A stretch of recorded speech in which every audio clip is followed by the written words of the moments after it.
Baik, Shalom saudara, jumpa lagi bersama saya Pendeta Jerry Ado dalam program ilustrasi khotbah Kristen yang lucu.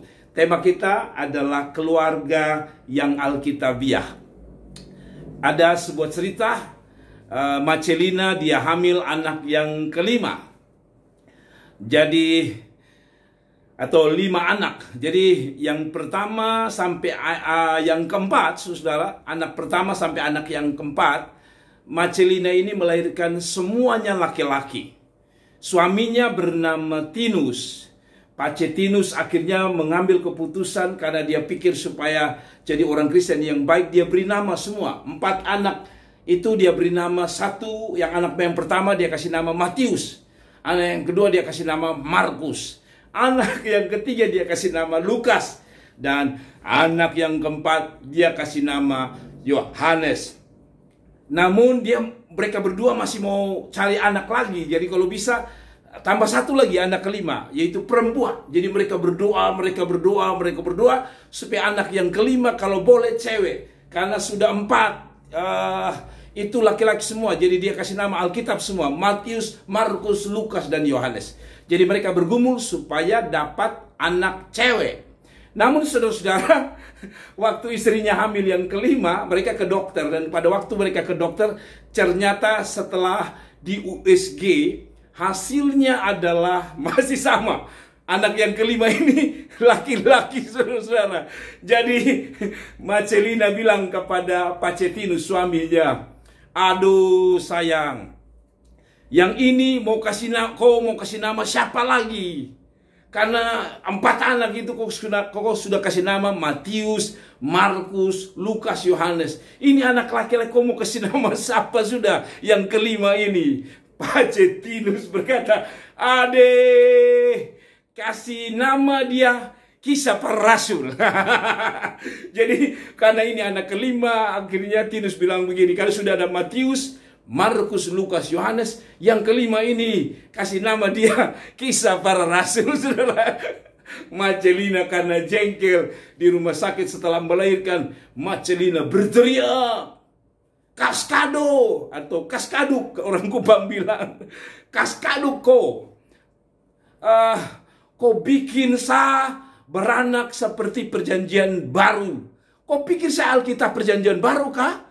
Untuk melahirkan anak-anak mulai Matius, Markus, Lukas, Yohanes, Kisah Para Rasul." Saudara-saudara, jadi nanti ada anak kembar lagi, 1 Yohanes 1 dan 1 Yohanes 2. 1 Petrus 1 dan Petrus 2. Jadi kau pikir saya ini Alkitab kah? Sehingga kau pikir saya melahirkan Alkitab perjanjian baru kah? Jadi saudara, ini cerita yang bagi saya lucu karena Mace menganggap bahwa dia melahirkan anak-anak laki-laki semua, dan kalau dikasih nama semua berarti anak itu semua anak-anak perjanjian baru.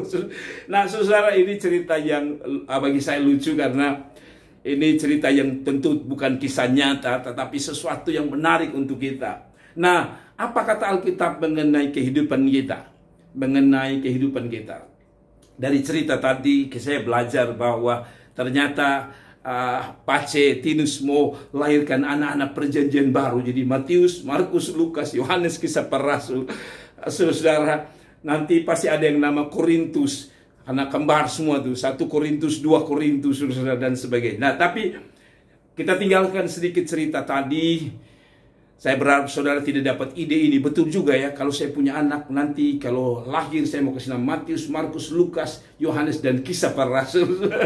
Tapi saya mau bawa saudara bahwa apa yang saya maksudkan dengan cerita keluarga Alkitabiah. 2 Korintus pasal yang ketiga ayat 1 sampai 3 berkata begini. 2 Korintus pasal yang ketiga ayat 1 sampai 3. Adakah kami mulai lagi memujikan diri kami? Atau perlukah kami seperti orang-orang lain menunjukkan surat pujian kepada kamu atau dari kamu?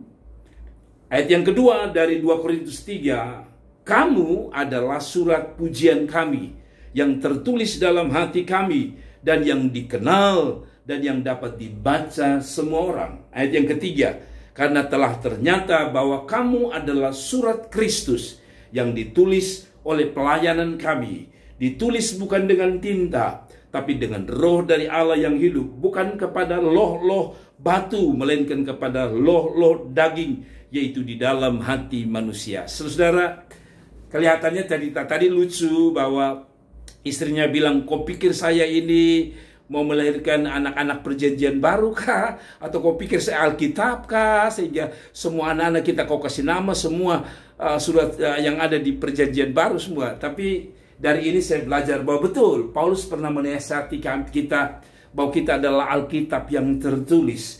Saudara, kita adalah Alkitab yang tertulis di perjanjian baru atau kehidupan yang baru. Dikatakan bahwa kamu adalah surat pujian kami yang tertulis dalam hati kami, yang dikenal, yang dapat dibaca oleh semua orang. Jadi mungkin cerita tadi lucu, tetapi ada prinsip bahwa hidup kita adalah hidup karena mengikuti jalan-jalan Tuhan. Dan dikatakan bahwa hidup kita ini bagaikan sebuah tulisan yang dapat dibaca oleh siapapun. Kehidupan kita, cara kita berkata, cara kita bertindak, cara kita berperilaku, cara kita membangun hubungan adalah gambaran siapa kita. Dan ketika kita bicara, ketika kita mengerjakan sesuatu, biar orang melihat bahwa ada Tuhan di dalam hidup kita, bahwa ada firman Tuhan di dalam hidup kita. Lalu ayat yang ketiga, karena telah nyata bahwa kamu adalah surat Kristus. Saudara, yang namanya surat itu dibaca oleh orang. Dan Alkitab berkata surat yang ini itu terbuka untuk semua orang. Dan dia jabarkan bahwa surat itu adalah karena kamu telah ternyata bahwa kamu adalah surat Kristus. Saudara, orang baca hidup kita adalah hidup Kristus.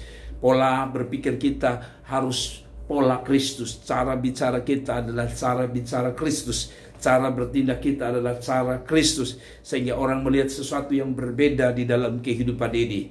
Saudara, mungkin kita bukan orang yang luar biasa. Tapi biar orang melihat ada Kristus. Orang membaca tentang kita. Orang melihat tentang kita. Dimanapun kita berada. Di tempat pelayanan, di tempat kita bekerja, di sekolah. Orang melihat satu pribadi, yaitu Kristus Tuhan di dalam hidup kita. Saudara-saudaraku, dikatakan bahwa yang ditulis oleh pelayanan kami, ditulis bukan dengan tinta, tapi dengan roh Allah yang hidup.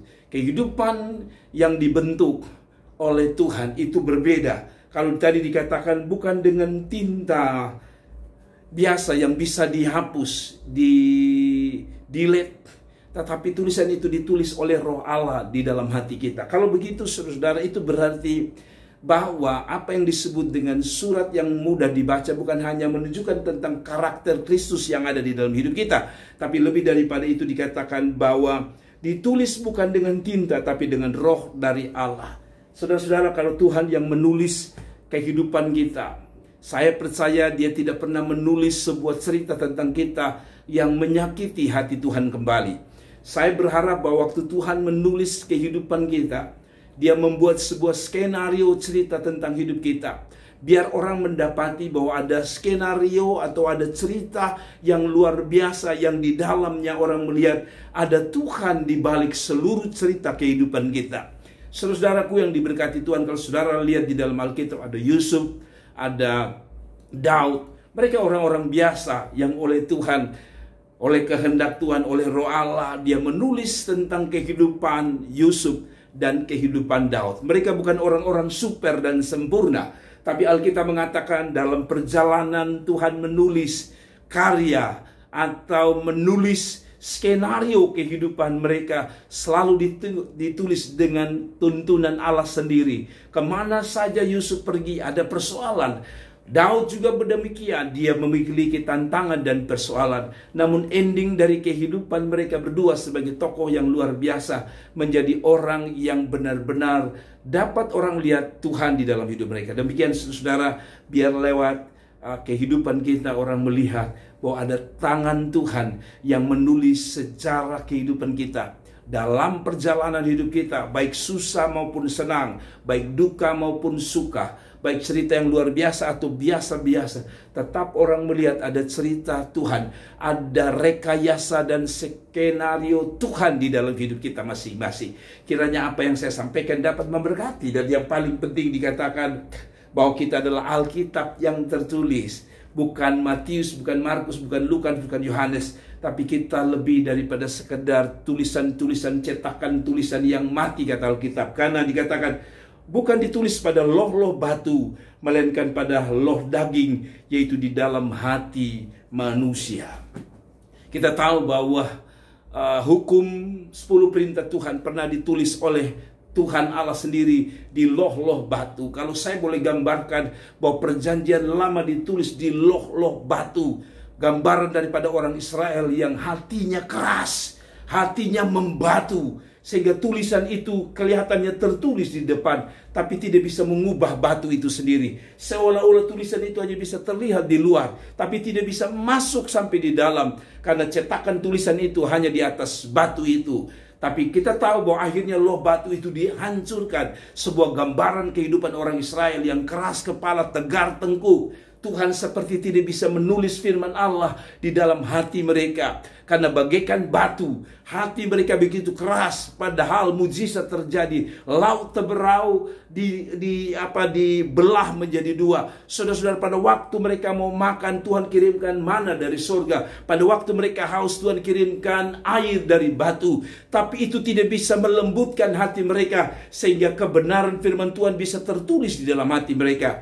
Beda dengan orang perjanjian baru, kata Alkitab, engkau tidak ditulis di atas batu, tapi di atas daging. Antara batu dan daging kita tahu bahwa daging itu secara fisik, secara materi, daging dan batu itu dua hal yang berbeda. Batu itu keras, daging itu lemah, daging itu lembek, sedangkan batu itu keras. Saudara-saudara, namun lebih menarik dikatakan bahwa kita adalah sesuatu yang ditulis bukan di batu yang keras, tetapi di dalam hati kita. Saudara-saudaraku yang diberkati Tuhan, dari ayat ini saya mau bilang sama saudara, ada orang-orang yang begitu hafal Alkitab, begitu mengerti Alkitab dengan baik, tapi sungguh sayang, Alkitab tidak pernah bisa ditulis di hatinya. Tuhan tidak pernah, atau firman Tuhan tidak pernah bisa mendapatkan di hati mereka.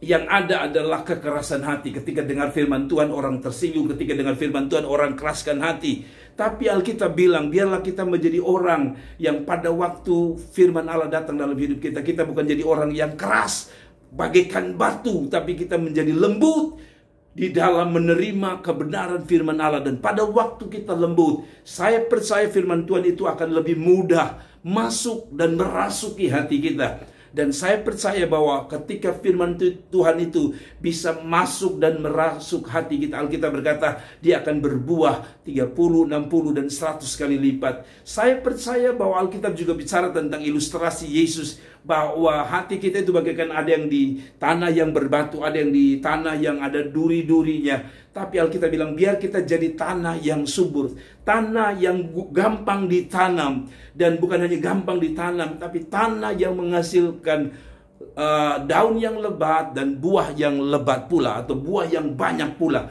Demikian hidup kita, saudara-saudaraku, dalam mengiring Tuhan. Kadang-kadang kita seperti batu, sehingga Tuhan harus begitu memahat kita dengan keras, sehingga kebenaran itu hanya bisa tertulis dalam cetakan di luar batu. Tapi Alkitab mengatakan biarlah firman Allah ditulis di dalam hati kita, yang lebih lembut, yang terbuka pada kebenaran. Apapun firman Tuhan yang datang kepada kita, entah itu firman Tuhan dengan lembut, entah lewat firman Tuhan yang keras, lewat hamba-hamba Allah yang begitu khotbah keras, kita harus tetap seperti hati manusia yang harusnya lebih lembut daripada sebuah batu. Saudara-saudaraku yang diberkati Tuhan, baiklah kita menjadikan diri kita sebagai Alkitab perjanjian baru yang dapat dibaca dan dilihat oleh siapapun. Entah saudara hamba Tuhan, entah saudara orang muda, entah saudara pebisnis, entah saudara apapun pekerjaan saudara. Saya hanya minta saudara, atau yang Tuhan mau adalah teruslah buka hati bagi kebenaran Tuhan, bagi firman Tuhan. Dan saya percaya, sungguh percaya, bahwa kita adalah Alkitab yang tertulis. Kita bisa lupa Alkitab di rumah kita, dan kita bisa mesti mendapatkan Alkitab di jet-jet kita atau di handphone kita. Tetapi saudara, yang paling penting, Alkitab bisa dibinasakan di tempat-tempat yang dimana kekristenan dilarang untuk berkembang. Tapi orang bisa menghancurkan kekristenan dengan membakar Alkitab, hasil cetakan, tapi orang tidak bisa membakar firman Allah yang di dalam hati kita. Karena itu Tuhan, karena itu saudara-saudara, saya minta kepada kita sekalian, tetaplah kuat di dalam Tuhan, tetaplah bertumbuh di dalam Tuhan. Karena saya percaya orang-orang yang membuka hati bagi Tuhan dan bagi firman Allah, firman akan masuk dalam hidupnya dan mengubahkannya menjadi orang-orang yang diberkati dengan luar biasa. Saya Pendeta Jerry Adu dari Kota Kupang, hanya mau pesan kepada kita, jangan lupa klik like, share, komen, dan terus berbagi video ini sehingga ada banyak orang boleh diberkati oleh Tuhan. Biar cerita lucu dan kebenaran firman Tuhan dapat memberkati kita semua. Shalom, saya Pendeta Jerry Adu mengucapkan selamat menempuh hidup baru atau selamat menjalani kehidupan ini bersama dengan Tuhan. Dan lihatlah berkat-berkat Tuhan turun dalam hidupmu sekarang dan selamanya. Shalom, God bless you. Tuhan memberkati kita sekalian. Haleluya.